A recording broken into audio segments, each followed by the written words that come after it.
certamente para todos nós que estamos aqui nessa noite, que provavelmente hoje ligamos para as nossas mães ou então fomos almoçar com elas. Não sei aqui quem tem o privilégio e a oportunidade de morar perto da mãe, isso é uma bênção. Eu fico pensando que quando falo em mãe, né, alguns pensam logo em comida, alguma coisa assim. Outros podem pensar em cuidado, em amor. Alguns pensam até em chinelo, algumas coisas assim, mas isso a gente não precisa falar. Mas mãe é uma coisa curiosa, porque às vezes a gente se incomoda, mas no fundo a gente sempre ama muito, não é?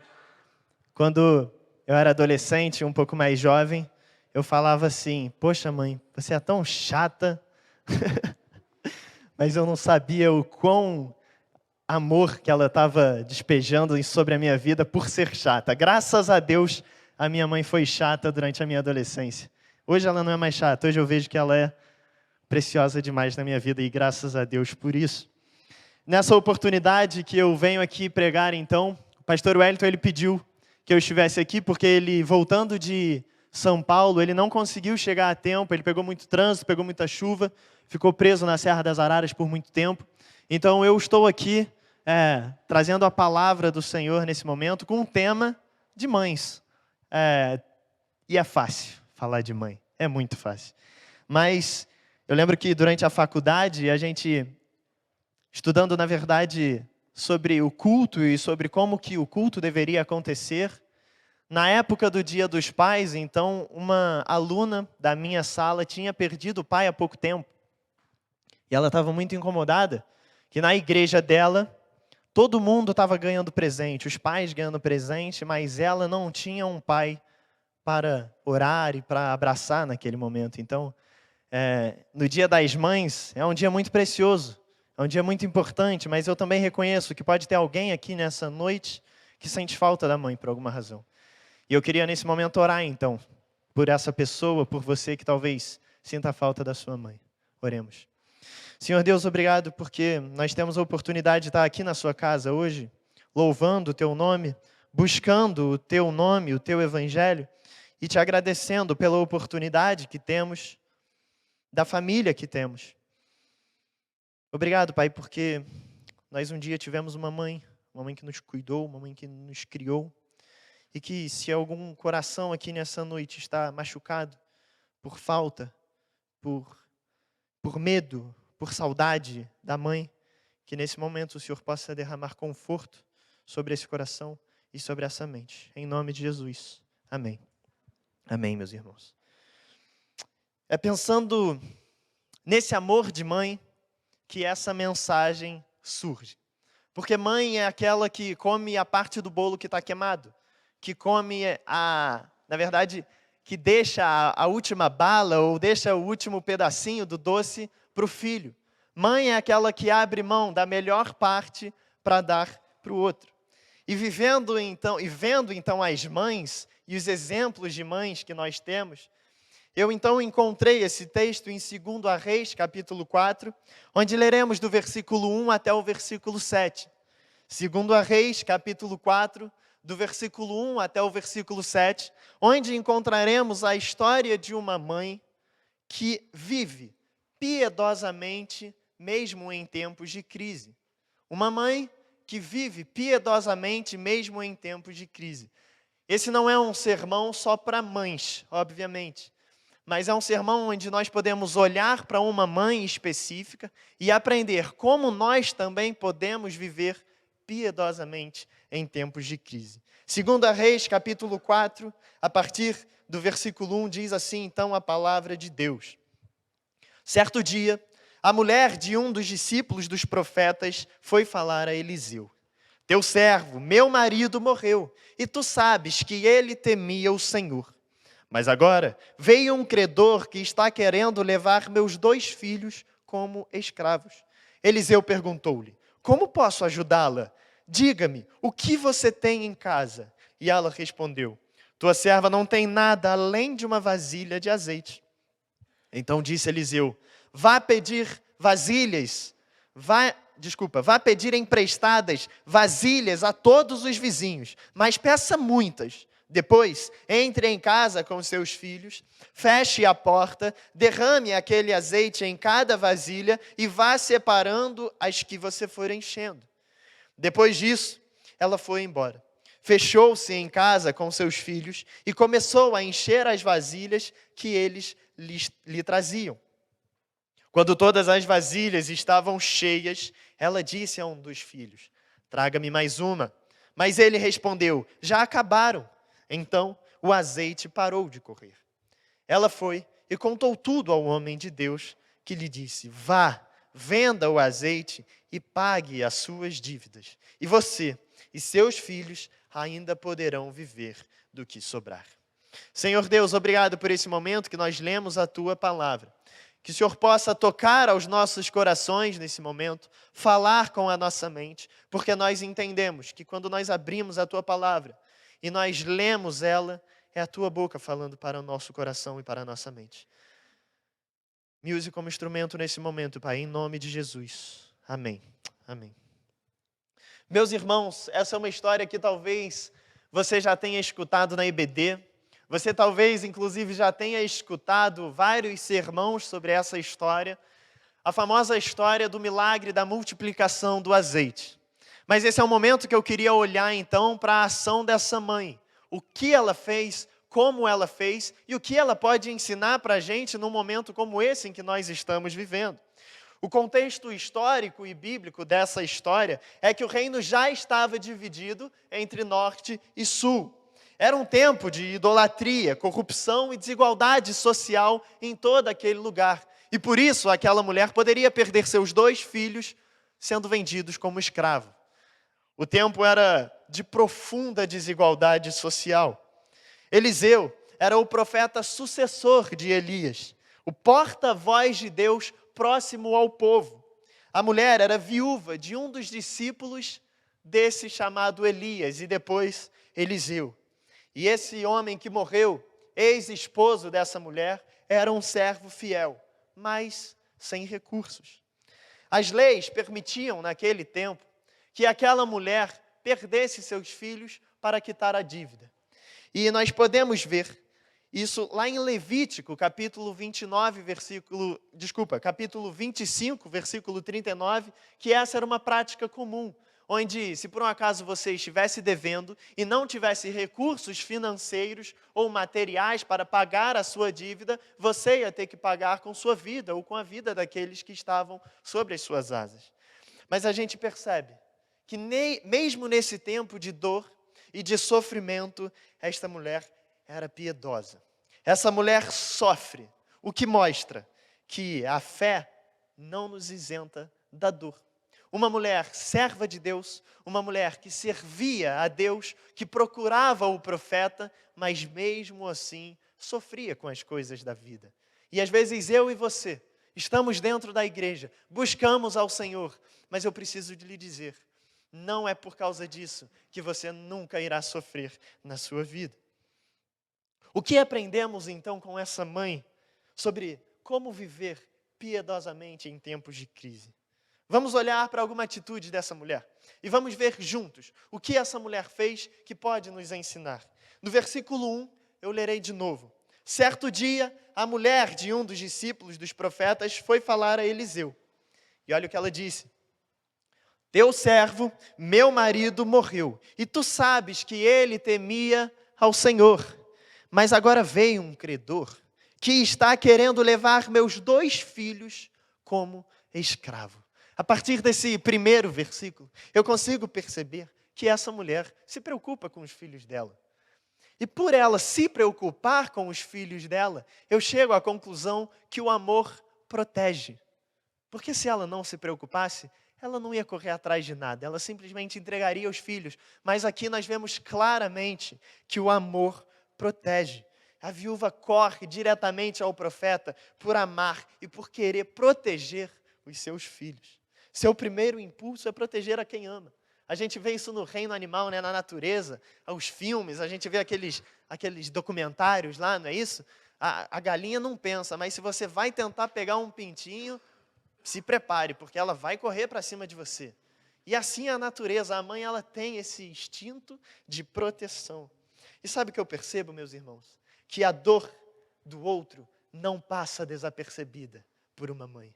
Quando um filho sofre, quando um filho pode se machucar, ou quando um filho pode, de alguma forma, ser penalizado por alguma coisa, não passa desapercebido. A mãe percebe isso. E não é isso que Jesus fazia também? Quando ele se deparava com pessoas menos favorecidas, o cego Bartimeu, os 10 leprosos, a mulher do fluxo de sangue, várias pessoas que sofreram e que cruzaram os caminhos de Jesus, ele parou para escutar e para ver o que cada pessoa ali estava passando e o que cada pessoa ali estava vivendo. Isso acontece porque a dor do outro não passa desapercebido por Jesus. E é exatamente isso que eu e você precisamos viver em nossa vida. A dor do outro não pode passar desapercebido pela minha vida, pela sua história. Mas aí você pode me dizer, não, mas Jesus ele tinha poder para curar, é diferente. O cego Bartimeu gritou por ele, como a gente viu isso no sermão passado, que o pastor trouxe aqui a mensagem para a gente. O cego Bartimeu pediu misericórdia, gritou compaixão por Jesus. Mas Jesus ele parou, mas é fácil, pô. Jesus tinha poder, você pode dizer isso. Ele poderia curar qualquer um, mas eu não tenho nada, eu não tenho poder. Mas meus irmãos, você já se perguntou o que você deve fazer com as bênçãos que você tem? Você não tem poder, mas às vezes você tem um casaco a mais sobrando. Você não tem poder de curar um cego, mas às vezes você tem um carro com espaço sobrando para dar carona. Quantas coisas você tem que você pode abençoar os outros? Outros que estão sofrendo ao seu lado, que estão sentindo dor ao seu lado, mas você tem tanta coisa e mesmo assim você não consegue perceber a dor do outro que está bem ao seu lado. De acordo com o que aprendemos com essa mulher, podemos dizer que Deus quer que entendamos que a dor do outro não pode passar desapercebido pela sua vida, pela minha vida e pela nossa trajetória. É como um bombeiro que ele entra no fogo para salvar alguém sem pensar 2 vezes. Ele precisa entrar, ele precisa salvar, não tem tempo para sentir medo. Quando alguém precisa, irmãos, nós precisamos perceber, nós precisamos olhar a dor do outro e nós precisamos ajudar se tivermos essa capacidade. Seja alguém que cuide, seja alguém que protege, interceda pelos seus, interceda por aqueles que sofrem ao nosso redor. O amor protege. Isso é a primeira coisa que eu vejo na vida dessa mulher e a primeira coisa que eu também vejo na vida de um cristão. A segunda coisa que nós vemos nessa história, nós podemos ver a partir do versículo 2, que diz assim: Eliseu perguntou-lhe, como posso ajudá-la? Diga-me o que você tem em casa. E ela respondeu, tua serva não tem nada, além de uma vasilha de azeite. Como ela poderia ajudar os filhos, se ela não tinha nada, além de uma vasilha de azeite? Nós percebemos que essa mulher, essa mãe, ela vive na dependência do Senhor. A pobreza que ela vive revela a fé que ela tem. Ela não tem nada além de um pouco de azeite, mas ela tem muita fé, meus irmãos. E é isso que transforma toda essa história, do que poderia ser uma história de tragédia, numa história triste, mas transforma essa história numa história de milagre. Porque mesmo com um pouco de azeite, graças a muita fé, ela conseguiu, através do poder de Deus, vender tudo aquilo para salvar os seus 2 filhos. Ela era esposa de um servo de Deus. E mesmo diante da escassez, sabia quem recorrer, como recorrer e onde recorrer. Ela não foi ao mercado. Ela não foi pedir empréstimo a alguém. Ela não foi pedir ajuda a quem ela bem entendia que podia, mas não, ela foi pedir ajuda ao profeta. Que naquele tempo o profeta era como se fosse a clara imagem e voz de Deus através do povo. Hoje, obviamente, que nós temos a palavra de Deus que nos guia e nos direciona para o que devemos fazer, como devemos fazer e etc. Mas naquele tempo, o profeta representava claramente a voz de Deus através do povo. Então, quando essa mulher ela se desprende de onde estava para procurar o profeta, na verdade ela estava se desprendendo de onde estava, saindo da sua zona de conforto para procurar a Deus. Porque o profeta, ele é a boca de Deus para o povo. Essa atitude não é só materna, mas essa também é uma atitude teológica de todo o cristão vocacionado. Um cristão que percebe que quando ele precisa de alguma coisa, um cristão que percebe que quando falta alguma coisa, ele precisa recorrer a Deus. E não ao pai, e não ao banco, e não ao mercado, mas quando ele precisa de alguma coisa, ele recorre ao Deus. E essa mulher fez isso através do profeta. Não somente essa mulher, mas nós vemos isso durante toda a Bíblia. Paulo, quando ele está preso lá em 2 Timóteo, escrevendo cartas ao seu discípulo, ao seu Timóteo amado, seu filho na fé, ele escreve, parece com uma alegria contagiante, mas como Paulo poderia estar tão feliz preso, prestes a ser morto? Como isso é possível? Paulo, ele estava feliz, porque mesmo numa situação adversa, ele sabia que estava no centro da vontade de Deus. E essa mulher, quando ela se desespera, ela corre para Deus, porque ela sabe que estando no centro da vontade de Deus, ela estará bem. Mesmo na pobreza, na crise, no sofrimento, as pessoas mostram e podem mostrar a sua fé, se elas correrem em direção a Deus.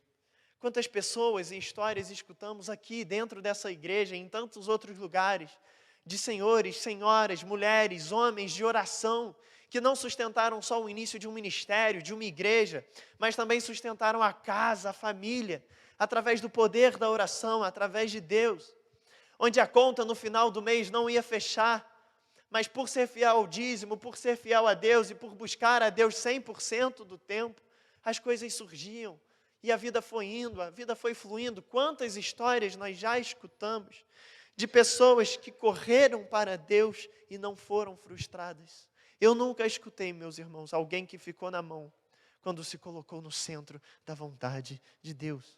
E é isso que essa mulher nos ensina hoje. É isso que a história de Paulo nos ensina, que se corrermos para o centro da vontade de Deus, nós sempre teremos algo na nossa vida. E não só um pouco de azeite, mas tudo que nós precisamos. Os irmãos conhecem muito bem o Salmo 23. O Senhor é o meu pastor e nada me faltará. Porque essa é a mensagem do verdadeiro cristão, que vive no coração dele. O Senhor é o meu pastor e de nada terei falta, porque o Senhor é tudo o que eu tenho. A falta de recursos não limita a Deus na sua vida, não limita a Deus na minha vida e não limita a Deus na vida da igreja. A falta de recursos, a escassez de dinheiro, de objetos, de material, não limita o poder de Deus, meus irmãos. A própria história dessa igreja, se analisarmos, a gente pode ver isso. Antes era menor, não tinha tanta coisa bonita, não tinha tanto espaço, não tinha 4 andares, mas mesmo assim a obra do Senhor, sendo realizada de forma séria e sendo realizada com oração, se colocando no centro da vontade de Deus, ela cresce, ela prospera, não em financeiro, não para pessoas ganharem mais dinheiro, mas porque o Senhor Deus utiliza mais pessoas para pregarem o Evangelho. Se nós, como igreja do Senhor, nos colocarmos diante de Deus, nós jamais sentiremos falta de alguma coisa. Meus irmãos, a falta de recurso não limita Deus. Dependa dele com fé, porque ele jamais faltará na sua e na minha vida. A terceira coisa que eu aprendo na vida dessa mulher é que ela tem boa relação com os seus vizinhos. Quem ama os seus filhos, quem cuida e quem é piedoso no tempo de bonança, também cria relacionamentos para quando sofrer e quando passar por um tempo de crise, ter apoio. Essa mulher, ela planta relacionamentos para lá no futuro ela colher apoio. A gente pode ver isso muito claramente no versículo 3. Então disse Eliseu: vá pedir vasilhas emprestadas a todos os vizinhos, mas peça muitas. Meus irmãos, o contexto que ela estava aqui era provavelmente Gilgal, Betel ou Jericó, essa região. Os lugares em um tempo em que a rede de apoio precisava ser muito grande. Um lugar de escassez perto do deserto, um lugar onde as pessoas que estavam ao seu redor provavelmente te conheciam e que a rede de apoio precisava ser muito grande. E o texto conta para nós que a quantidade de azeite vendida foi suficiente para pagar a dívida não de um dos filhos, não de metade de um dos filhos, mas dos 2 filhos e ainda para sobrar para sustentar a sua vida. Ou seja, era muito azeite que esse milagre aconteceu, que esse milagre multiplicou. Não foi apenas um pouco, mas foi muito azeite. Por isso, foram necessárias muitas vasilhas. E pela quantidade de vasilhas que essa mulher recebeu, ela era respeitada onde ela estava. Ela era respeitada onde ela passava. Isso mostra a semente que ela plantou antes dela passar por essa crise. Isso acende um alerta muito grande para a minha vida e para a sua vida. Como será que o nosso vizinho nos receberia se tocarmos a campainha dele agora, nesse momento? Ai, meu Deus, lá vem o chato aí. Lá vem aquele que fica fazendo barulho e cantando louvor alto e enchendo meu saco. Lá vem aquele que reclama de tudo que eu faço. Lá vem aqui. Como é que se nós tocássemos a campainha do nosso vizinho hoje, ele nos trataria? Será que se pedíssemos uma ajuda a ele, ele estenderia a mão? Ou ele viraria o olho? Ai, meu Deus, lá vem ele de novo. Lá vem o chato, lá vem o reclamão, o barulhento. Meus irmãos, se precisarmos de ajuda hoje, será que eles nos ajudariam? Ou dariam alguma desculpa para fugir o mais rápido possível desse encontro doloroso que é o meu vizinho? O que essa mulher ensina para nós é que hoje ela só recebe essas vasilhas porque um dia ela tratou muito bem os seus vizinhos. Ela colheu um relacionamento saudável com os seus vizinhos, amável e leal para com eles, para hoje ela poder bater na porta, pedir algumas vasilhas emprestadas e eles emprestarem para ela. O que essa mulher ensina é que nós devemos ajudar os outros, não com a intenção de um dia sermos ajudados, mas ajudarmos os outros porque um dia nós podemos precisar. E existe a história de que Deus vai me ajudar, Deus não me abandona. Mas Deus, ele se mostra através de pessoas. Ele se mostra através de vizinhos. Existe uma ilustração muito famosa e engraçada, que existia uma enchente, começou a encher, choveu, a enchente começou a tomar conta daquele lugar. O homem, então, ele sobe para cima do telhado da casa, e aí chega um barco e fala assim: meu querido, vamos lá, eu vim te salvar. E ele falou assim: não, Deus vai me salvar. Eu vou esperar Deus chegar porque Ele vai me tirar desse telhado. Mas aí o barco vai embora. E aí depois chega um helicóptero, joga uma escada para ele e fala assim: meu querido, eu vim te salvar. Pega essa escada aí que eu te levo para longe daqui. Mas ele fala assim: não, eu não vou sair daqui de helicóptero porque Deus vai me salvar. No fim das contas, o homem morre afogado. Ele chega então diante de Deus e fala: Deus, por que o Senhor não me salvou? E aí Deus fala assim: peraí, eu mandei um barco para te salvar, eu mandei um helicóptero para te salvar e você negou. Deus, ele se mostra através de pessoas, ele se mostra através do seu vizinho, ele se mostra através de irmãos aqui dentro da igreja. E por isso nós precisamos também cuidar bem do outro, servir ao outro como se fosse o próprio Jesus em nossa frente, entregar a nossa vida para o outro e fazermos de tudo para o outro. Como alguém ajudou o bairro e agora é ajudado, essa mulher, ela distribui amor, distribui lealdade, distribui compaixão, para que nesse momento de crise, ela pudesse receber tudo isso que ela recebeu. Construa pontes hoje, porque poderão te sustentar amanhã. Construa pontes hoje, porque elas vão poder te sustentar amanhã. O quarto e último ponto dessa noite, meus irmãos, é que ao ver a vida dessa mulher, dessa mãe de 2 filhos, eu percebo que ela vive o sobrenatural com obediência e intimidade. Uma fé que obedece e vive o sobrenatural no secreto. Vemos o versículo 4. Depois entre em casa com os seus filhos e feche a porta. Derrame aquele azeite em cada vasilha e vá separando as que você for enchendo. Ela junta as vasilhas antes de ver qualquer milagre acontecer, meus irmãos. E acontece na casa dela, de portas fechadas. O início desse versículo 4 é muito bonito. Depois entre em casa com seus filhos e feche a porta. Meus queridos, eu acredito que nenhuma frase na Bíblia ela está colocada aqui por acaso. Se o profeta falou para essa mulher entrar em casa e fechar a porta, é porque existe algum significado para isso. Ela precisava fechar a porta, senão não estaria aqui. E eu percebo que ela vai nesse espaço doméstico, seguro, de sua casa, onde a fé não pode ser encenada, a fé pode ser apenas vivida com integridade, com verdade. Ela fecha a porta, então, para viver aquilo que ela vive com Deus, com intimidade e com um coração verdadeiro diante do Pai e diante da sua família. O milagre que acontece naquele lugar, da multiplicação do azeite, flui no ritmo da obediência dela. Ela obedeceu a Deus em todas as vírgulas e pontos. E por isso o milagre dela foi atendido.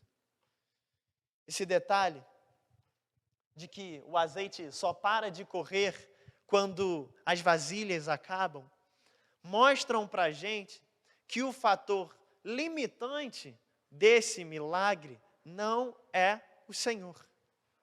Mas o que limita esse milagre de acabar, de cessar, é a própria mulher e os filhos dela.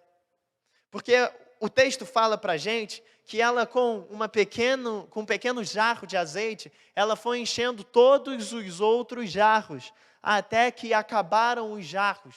O que eu noto é que o azeite não para de correr. O azeite não para de correr. Ou seja, se tinha 5 vasos, ela encheu 5 vasos. Mas se tivesse 7, ela encheria 7. E se tivesse 10, ela encheria os 10, 20, 30, 40. O que faz o azeite parar de correr não é o poder de Deus. Mas o que faz o azeite parar de correr é a quantidade de vasilhas que aquela família conseguiu pegar. O que eu percebo, meus irmãos, é que a disposição dessa mulher e dos filhos dela decidiram quanto azeite ela conseguiu arrecadar. E a nossa disposição hoje diante de Deus? Como tem sido? Deus, ele é reconhecido conforme a medida da fé e de entrega que nós colocamos diante dele. Será que eu e você temos buscado pouco a Deus? Será que eu e você temos entregado pouco da nossa vida a Deus? Será que nós temos sido seletivos na hora de entregar cada vez mais a nossa vida, o nosso coração, as nossas coisas a Deus? Nós veremos que os milagres de Deus em nossa vida serão menores, ou pelo menos nós não iremos percebê-los. Porque a vida é um milagre, meus irmãos. Acordar todo dia é um milagre. Mas quando estamos longe da vontade de Deus, nós não percebemos isso. Nós achamos que é comum tudo que vem, tudo que vai, tudo que acontece, era para ser assim. E aí a gente acaba ligando a nossa vida a destino, a gente acaba ligando a nossa vida a tantas outras coisas e nos afastamos de Deus. Porque quando nos colocamos no centro da vontade de Deus, percebemos que tudo que acontece na nossa vida é por Ele, para Ele e através dEle.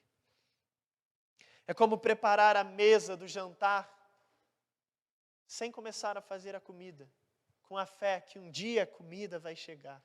Essa mulher pegou vasilhas, ela foi pegando vasilhas, seus filhos foram pegando vasilhas, sem o azeite começar ainda a derramar, sem ver ainda o milagre acontecer, e ela foi fazendo com fé de que tudo isso daria certo. O que eu aprendo com essa mãe é que nós precisamos obedecer mesmo sem entender o que vai acontecer. Milagres vêm com a preparação. Milagre vem quando eu e você nos colocamos diante de Deus para aprendermos com Deus o que devemos fazer. O sobrenatural, meus irmãos, começa dentro da sua casa, dentro do seu quarto, de porta fechada. O milagre de Deus na sua vida começa quando você decide, no seu íntimo, a orar e entregar a sua vida diante de Deus. É isso que eu aprendo com essa mulher. E a partir do versículo 5, então, a gente vai ver que depois disso ela foi embora, fechou-se em casa com seus filhos e ela começou a encher vasilhas que lhes traziam. Ela começou a obedecer a Deus. E o versículo 6 diz: quando todas as vasilhas estavam cheias, ela disse a um dos filhos: traga-me mais uma, mas ele respondeu: já acabaram. Então o azeite parou de correr. Ela foi, versículo 7, e contou tudo ao homem de Deus, que lhe disse: vá, venda o azeite, pague suas dívidas, e você e seus filhos ainda poderão viver do que sobrar. O azeite só parou porque não havia mais vasos. E talvez hoje, o que falta na sua vida, na minha vida, seja espaço disponível. Porque Deus, Ele está aqui. Ele está no meu coração, Ele está no seu coração, Ele está nesse lugar, disposto a derramar azeite sobre a sua vida. Mas será que você tem espaço para receber? Será que no seu vaso tem espaço para receber os milagres de Deus na sua vida? Você precisa se esvaziar do orgulho. Você precisa se esvaziar da pressa. Você precisa se preparar para o espaço, para o agir de Deus na sua vida. Você tem buscado a Deus no seu secreto? São perguntas que precisamos fazer para que nós possamos sair daqui nessa noite, de alguma forma, transformados pela palavra de Deus. Porque vir até a igreja mais um dia, escutar a palavra de Deus mais uma ocasião, cantar hinos mais uma vez, e não estar disposto a ser transformado pela palavra, não basta, meus irmãos. Aquela mulher, ela passava por um tempo de crise, por um momento de sofrimento, e ela poderia simplesmente procurar ao profeta uma explicação razoável para o que ela estava passando. Não vindo essa explicação razoável, ela poderia simplesmente agradecer e ir embora. Mas ela reconheceu que a partir da palavra de Deus na vida dela, ela teria a capacidade, na verdade, Deus teria a capacidade de transformar a realidade daquela família, daquela mulher, porque ela buscou e escutou a Deus. O desafio desse momento e dessa noite, para nós levarmos para nossa casa durante essa semana, é nos colocarmos diante de Deus como vasos que precisam ser cheios da vontade de Deus. É o momento em que eu e você precisamos nos apresentar de forma vazia, como se nós não tivéssemos nada para oferecer para Deus. Porque Ele deseja encher o seu coração, Ele deseja encher o meu coração. Mas a pergunta é: você está disponível? Você está disposto? Existe espaço na sua vida hoje para ser enchido por Deus? Ou a sua vida tem tantos compromissos, tantas coisas, tantos afazeres, que não cabe Deus no seu coração, que não cabe Deus na sua rotina, que não cabe Deus na sua vida? Essa mulher nos ensina a viver piedosamente em tempos de crise, porque ela estava disposta a ser transformada por Deus. Uma mulher que cresceu junto ao profeta, uma mulher que era da casa de um homem servo e fiel de Deus, mas uma mulher que no tempo de crise, no momento de dor, precisou recorrer a Deus. E nós, no momento de dor e no momento de crise, o que nós fazemos? Nós recorremos a Deus? Nós procuramos o pastor? Nós pedimos um conselho no gabinete? Nós oramos ao Senhor em secreto, ajoelhando no nosso quarto, pedindo socorro a Deus? ou nos momentos de crise na nossa vida, nós pedimos ajuda para um colega do trabalho, nós pesquisamos na internet o que pode ser feito. Eu não sei o que passa na sua vida nesse momento, mas peça a Deus nesse momento que te torne um vaso disponível, humilde, obediente e que busca estar cheio da presença de Deus, porque a presença de Deus é tudo que você precisa na sua vida. A presença de Deus é tudo que eu preciso na minha vida. Aquela mulher, aquela família foi abençoada pelo milagre do azeite, a multiplicação do azeite. Mas como o pastor Wellington sempre diz, melhor do que receber um milagre de Deus é não precisar do milagre de Deus. Meus queridos, a partir do momento que você se coloca então diante de Deus, de todo o seu coração, com toda a sua alma e com todo o entendimento que você tem, Deus é fiel na sua vida, na minha vida e na vida da igreja para cumprir tudo o que Ele tem prometido. Deus é fiel e Ele não abandona os seus. Por isso Ele não abandonou a vida daquela mulher e daquela família. Eu te convido então a ficar em pé nesse momento para a gente cantar esse cântico. E que você possa se esvaziar nesse momento, para que Deus possa encher a sua vida com a sua presença.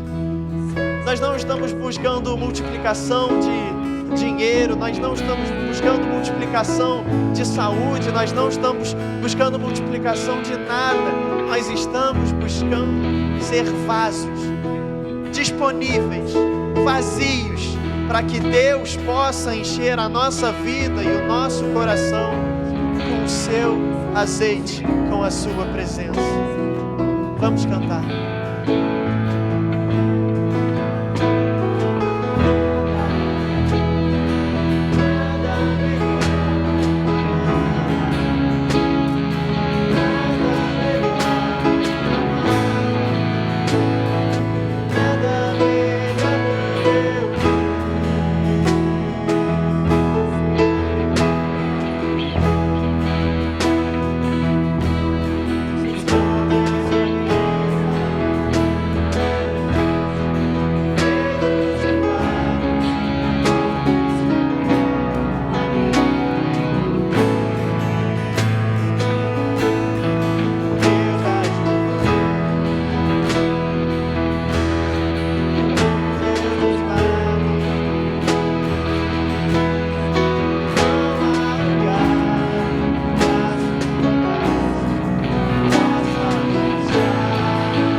Com vontade, não há nada, nada melhor, não há nada, nada melhor, não há nada, nada melhor que o meu Deus. Não há nada, não há nada, nada melhor.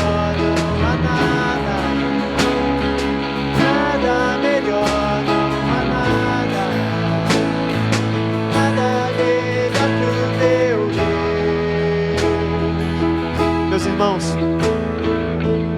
o que eu aprendo com a vida dessa mulher é que ela percebeu que Deus era tudo que ela tinha na vida dela e era tudo que ela tinha de mais precioso.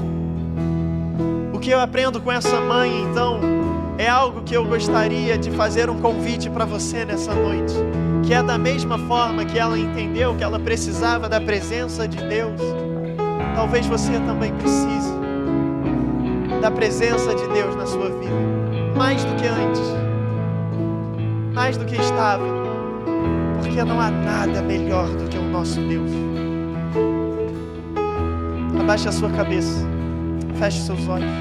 Senhor Deus, é nesse momento de culto a Ti, Pai, nesse momento de reverência, entendendo que o Senhor é maior do que todas as coisas, que nós nos prostramos diante de Ti, entregando a nossa vida mais uma vez em Tuas mãos, dizendo que o Senhor é a melhor coisa que pode acontecer em nossa vida. Milagres podem acontecer, recursos podem surgir, podemos crescer financeiramente, podemos ganhar coisas, mas a melhor coisa em nossa vida, Pai, é a Tua presença. E que isso, Pai, possa ser uma verdade em nossa vida.